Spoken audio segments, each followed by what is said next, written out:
The following presentation is a production of Ride the Wave Media.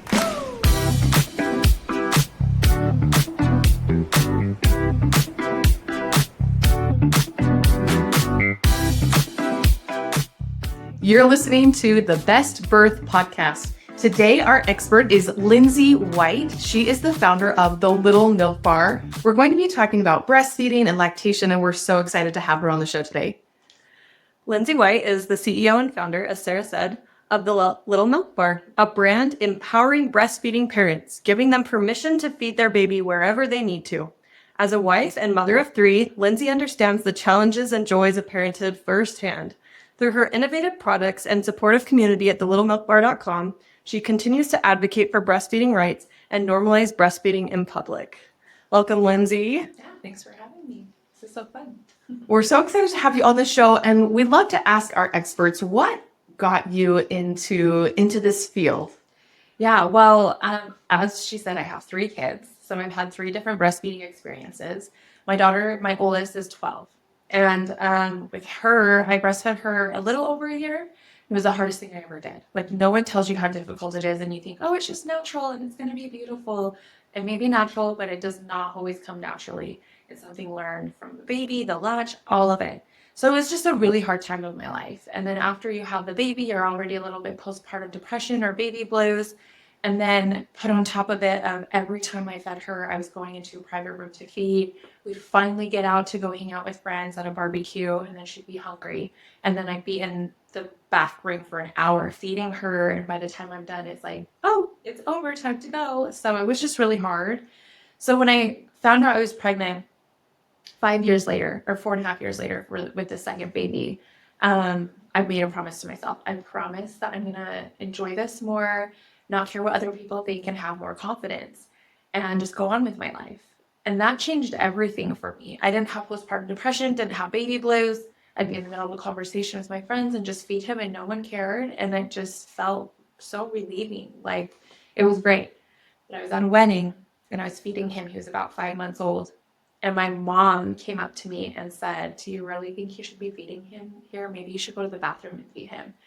And I was just like, oh man, if she had said that to me 5 years ago, I would have gotten up and completely mortified, went to the bathroom and fed him crying in tears, trying not to touch anything. But instead I had confidence that time. And I just said, no, thanks, I'm comfortable where I'm at. And on that drive home, I told my husband, I want to start a brand that just is the best friend for every new mom. It just lets them know, hey, you can feed here. You don't have to go feed in the bathroom. And so that was the whole beginning of it all.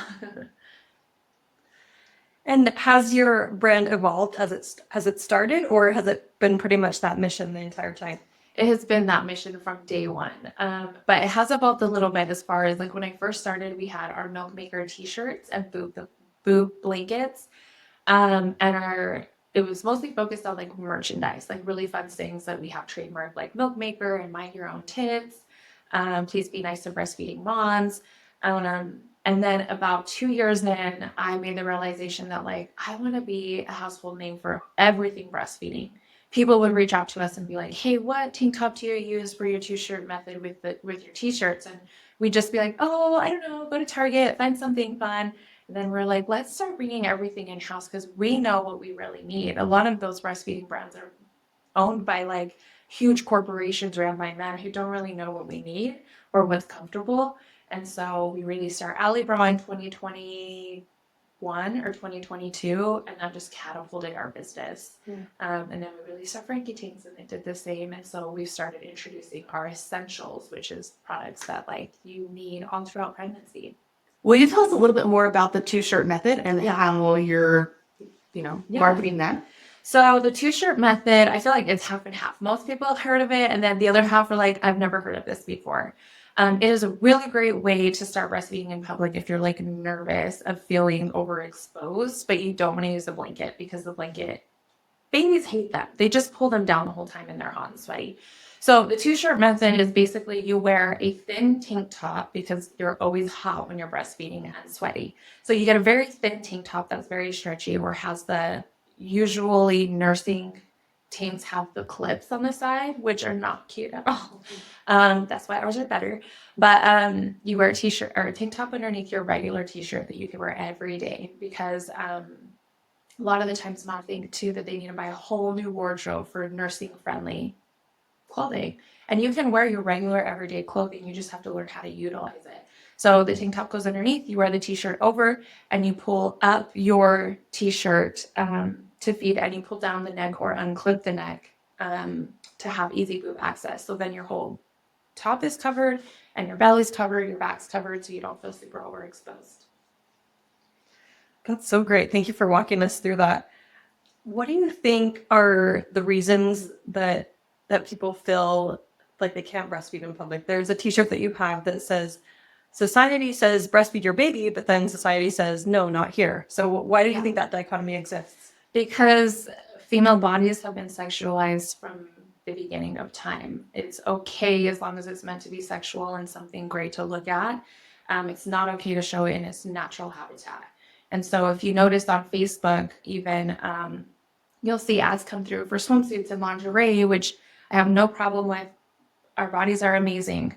But there's a double standard there, and they're blocking ads like ours that are showing breasts or mothers that are breastfeeding, that are showing much less. It's just showing their shoulder that's not covered, and those will get blocked. But swimsuit and lingerie ads are not getting blocked. So from the beginning, there's just been this double standard of women's female bodies, and it's just really unfortunate, because then we have these little girls that never see bodies as they're supposed to be meant for, and only seen it this other way. So when they get older, especially through social media, it's just difficult for them to feel comfortable in their own shoes when they become mothers, that like, hey, this is normal, because they just don't see it as often. I think about your daughter. You mentioned she's 12, and just what an example to look up to for you as a mother. That is phenomenal that you're already teaching her these things from a young age. Oh yeah, she loves it. I think so. One time she even asked me like, but why would anybody care if you're breastfeeding? And I was like, exactly. I don't know. Ask them. That's the question we're all asking. Yeah, right. Well, it's interesting too. Like if you think about state laws, are there some states that will allow a topless female, but then have restrictions on breastfeeding in public? So that's a good question. I don't know. I'm not a lawyer, but I will tell you a little bit of the laws. So it wasn't until I think 2018 where all 50 states legalized breastfeeding in public. And the last two states were Utah and Idaho. Before that, all the other states were already legalizing it. But we do need some more laws in place, because we need one big blanketed law from just a federal law that protects all mothers. Because I think there are some states where technically, yes, you can breastfeed, but if somebody, I don't know, complained about indecent exposure, I think that there are like some not clear waters there. It just becomes nobody's really quite sure how to handle it. And until we can get a federal law that's blanketed over the whole country and protects everyone, it just is kind of this unknown territory. I love that word we've been using, it to normalize, because I feel like the more people are aware of it, the more comfortable they'll be with it. I know some people go to foreign countries and they have different laws and different traditions, and that's a shift for people that haven't seen that before. So the more we can bring that here, the more I think it will be normalized. Yeah. I mean, my family is from Oaxaca, Mexico, and we go visit and everyone's feeding. Like, it's not even a second thought for them. So it's weird. The US is just weird. Well, that's pretty amazing to think that it wasn't until 2018 that was passed. Yeah. Well, and even social media. So when I first started the Little Milk Bar, it was nearly impossible to promote it, because Instagram and Facebook, now they're one, Meta, it was against their policies. And so every time we would post anything, they would delete it. And so we put up a petition, and we got like 30,000 signatures in like a week or two, got the attention of Instagram. They were already kind of changing their policies for birth. My friend Katie, who owns Empowered Birth Project, they were helping change the policies for birth videos and photos. And so then they brought us in on the conversation, and we were able to help change the policies for breastfeeding, because before they would say it was sexual content, which is just really disturbing. And so in 2000, I can't even remember, I think it was 2018 too, that we helped change those policies. And now because of the Little Milk Bar, it's it's not against their policies anymore on Instagram or Facebook, although the ads still get denied sometimes, which is annoying. It's so neat to see the changes in the right direction. Are there things that we can do from our level to continue to promote these changes? Just always support. And when you see women out breastfeeding, I know it sounds a little bit weird, but tell them they're doing great. It might be the mom's first time feeding and she might be terrified, thinking everyone's staring at her. But any words of encouragement is just awesome. And then also just support on social media too. Social media is a part of our life. And it's just good to see the more and more.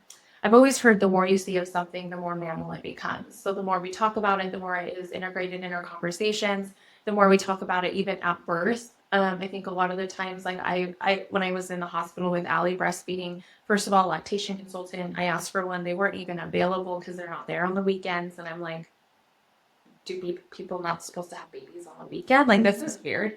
But then every time a nurse came in and I was feeding, she put a blanket over me. And I'm just like, what? Like, I would always pull it down. I'm in the hospital. I should feel most safe here. So really just talking about it during pregnancy, during birth, and then after birth follow-ups and stuff like that.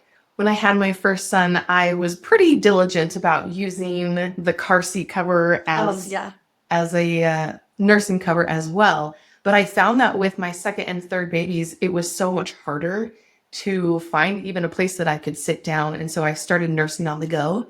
In my Ergo baby, I would just lower my hips and have them down. And the Ergo baby that I have has a little cover on top of their head. And it was amazing to me how often I could be nursing him without anybody noticing. But once they did find out that I was nursing, it became a very awkward situation. And the responses that I would get were pretty amazing that, like you said, they didn't feel like it was the right time or place to be nursing a baby. Yeah. And yet, if you look at how many hours a baby who is between, being born and maybe 4 months, they have to nurse all the time, or they have to feed all the time. And so normalizing breastfeeding in public, normalizing, just being able to continue a conversation or your daily life so that you don't feel like you're missing the barbecue, you're missing the wedding because you have decided to feed your baby in that way. Yeah. It's a lot, and it can be overwhelming for any new mom. I mean, you just feel completely isolated from the world. If you do feel like you have to hide or feed somewhere in the room, and I always say too, you should always feed however you feel most comfortable. If you have anxiety about it and you feel better going into a dark room and feeding and laying down or using the baby as an excuse to get away, love it. You should do whatever feels comfortable. But I always say, just know that you're doing it for yourself and not for somebody else. Don't feel like you have to because you're worried of what somebody else may say. And yeah, I think I used a cover a few times with my daughter Allie too. And then it just got to the point where, especially during summer, because I had her in March, we were out and about all summer long, and it just gets so hot that you're like underneath that, it gets even hotter, So she'd always pull it down, and she'd always have like beaded sweat on her upper lip. And I'm like, oh, okay, you can breathe. And if you can learn those methods, like the 2-shirt method or feeding underneath instead of pulling your shirt down, like you said, you're really not that exposed. Yeah.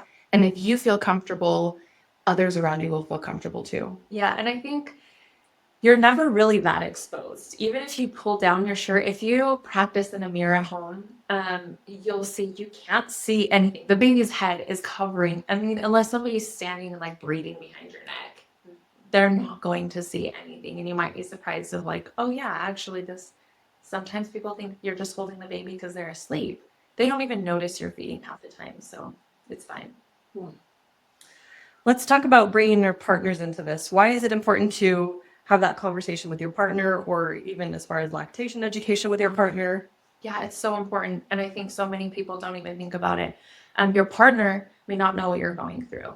I remember having this conversation with my husband, Pete, and the anxiety I had with Allie and just feeling left out all the time. And I remember getting home from a barbecue one time, and he was like, oh, that was great. It was so good to get out and like visit with our friends. And I'm like, yeah, for you. And he's like, what do you mean? And I'm like, did you notice I was in the room feeding the entire time? I never once got to have a conversation with any of our friends. And I think it was that moment where he realized that there's a lot going on behind the scenes that he just was completely oblivious to until I brought it to his attention. And so after that conversation, we sat down and talked about things that he could do to help me in that breastfeeding journey, because he can't breastfeed the baby. He can't take on that task. But there are things that he can do, like, hey, can you sit next to me, next to the bar, or when I'm feeding at a barbecue, if you see me start feeding the baby, come sit next to me, just so I know that you're there in support. I have someone to talk to. Other people will see that, like, you're fine with me, not that I need his permission, but like we're both okay with the situation. And if someone is to say anything, I know you're there to back me up. And then also just, do you need water? Do you want me to go grab you a plate? Doing all of those other things that you can't do. Because if you are sitting down feeding all the time, it's hard to eat with one hand. You can't go get a plate half the time. You never end up eating. If your water's empty, you can't just get up and go grab a new one because the baby's latched. So those are some things that your partners can do.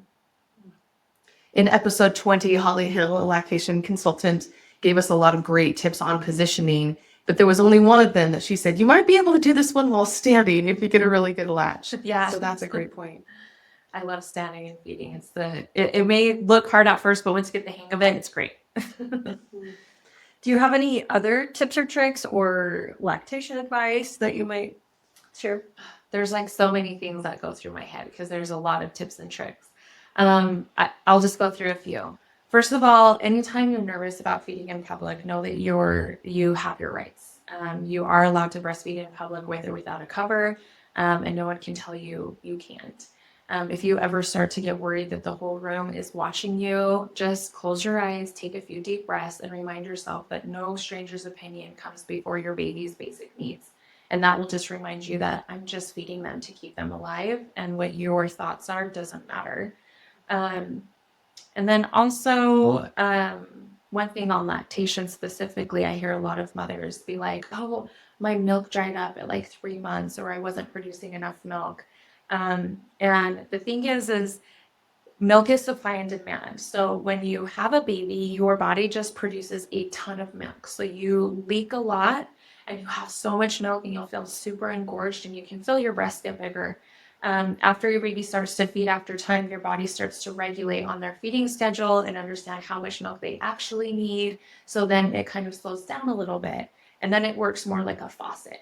When baby latches, it turns on. And when baby's not on, it turns off.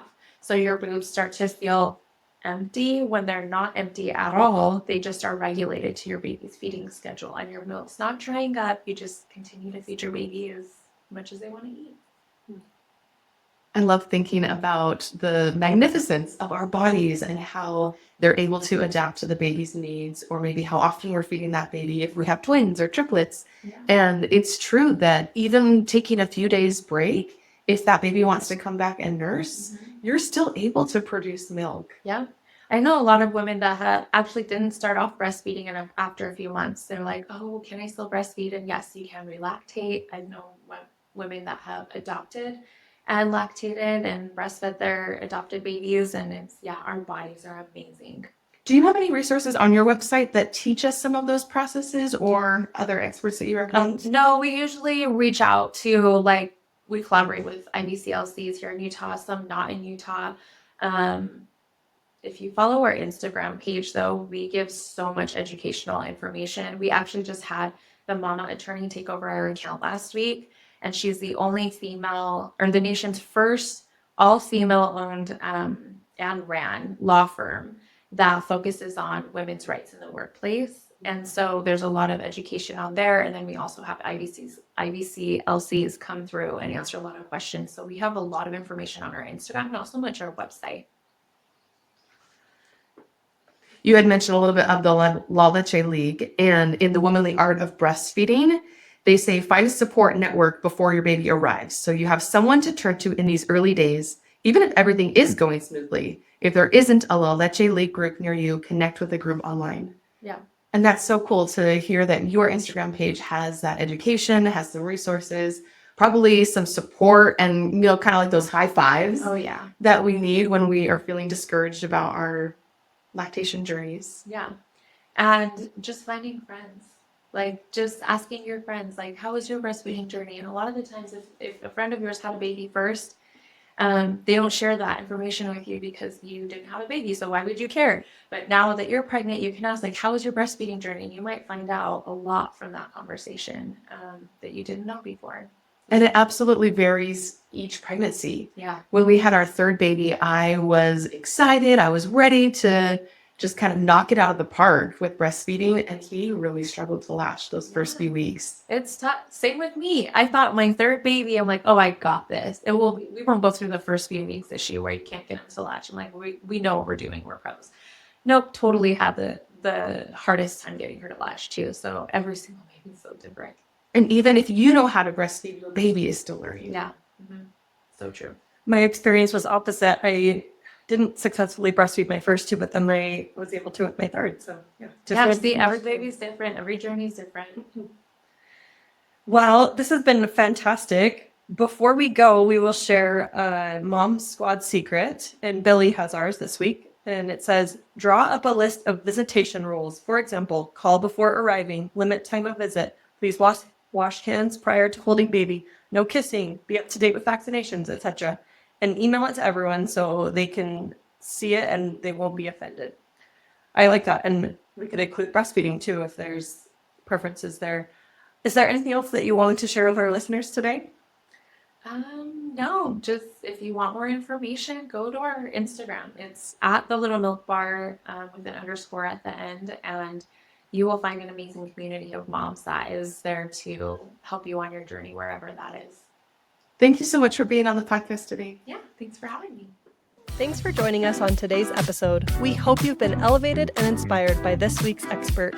Subscribe today so you never miss an episode. And please share our podcast or post on your social media so that other moms and dads-to-be can also have the best birth.